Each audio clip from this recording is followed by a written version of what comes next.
एक मछली बार कांटा डाले तालाब के किनारे बैठा था।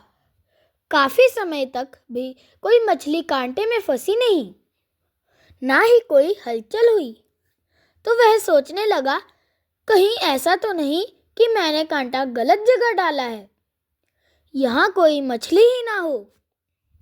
उसने तालाब में झांका तो देखा कि उसके कांटे के आसपास तो बहुत सी मछलियां थीं। उसे बहुत आश्चर्य हुआ कि इतनी मछलियां होने के बाद भी कोई मछली फंसी क्यों नहीं।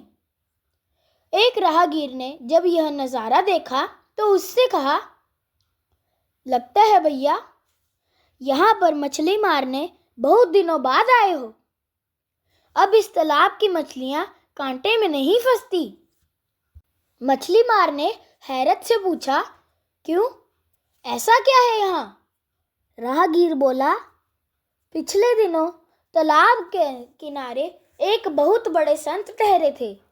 उन्होंने यहाँ मौन की महत्ता पर प्रवचन दिया था। उनकी वाणी में इतना तेज था कि जब वे प्रवचन देते थे तो सारी मछलियाँ भी बड़े ध्यान से सुनती। यह उनके प्रवचनों का ही असर है कि उसके बाद जब भी कोई इन्हें फंसाने के लिए कांटा डालकर बैठता तो ये मौन धारण कर लेती हैं। जब मछली मुंह खोलेगी ही नहीं तो कांटे में फंसेगी कैसे?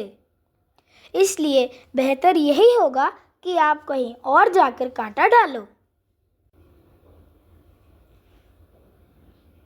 परमात्मा ने हर इंसान को 2 आँख, 2 कान, 2 नासिका प्रदान किया है, पर जीवा एक ही दी। क्या कारण रहा होगा? क्योंकि यह एक ही उन अनेकों भयंकर परिस्थितियों पैदा करने के लिए पर्याप्त है। संत ने कितनी सही बात कही कि जब मुंह खोलोगे ही नहीं तो फंसोगे कैसे? अगर इंद्रियों पर संयम करना चाहते हैं तो इस जीवा पर नियंत्रण कर लें। बाकी सब इंद्रियों स्वयं नियंत्रित कर रहेंगे। यह बात हमें भी अपने जीवन में उतार लेनी चाहिए। कई बार व्यक्ति के अनुचित या व्यर्थ बोल से बनते काम भी बिगड़ जाते हैं। जीवन भर के लिए रिश्ते में कड़वाहट पैदा हो जाती है। उसका समाज में यश गिर जाता है। वर्तमान में देखें तो बहुत सी समस्याओं का कारण ज़्यादा बोलना या अनुचित बोलना ही है। परमात्मा कहते हैं कि कम बोलो, धीरे बोलो, मीठा बोलो। हमारी मीठी वाणी से बिगड़ते काम बन जाते हैं, लोगों की दुआओं के पात्र बन जाते हैं। वाणी से हमारे व्यक्तित्व की पहचान होती है।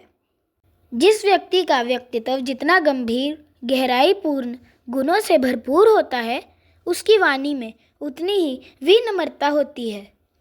विनम्रतापूर्वक व्यवहार हमारे चरित्र को ऊंचा बनाता है, समाज में सम्मान दिलाता है। कई बार ना बोलना भी उचित रहता है।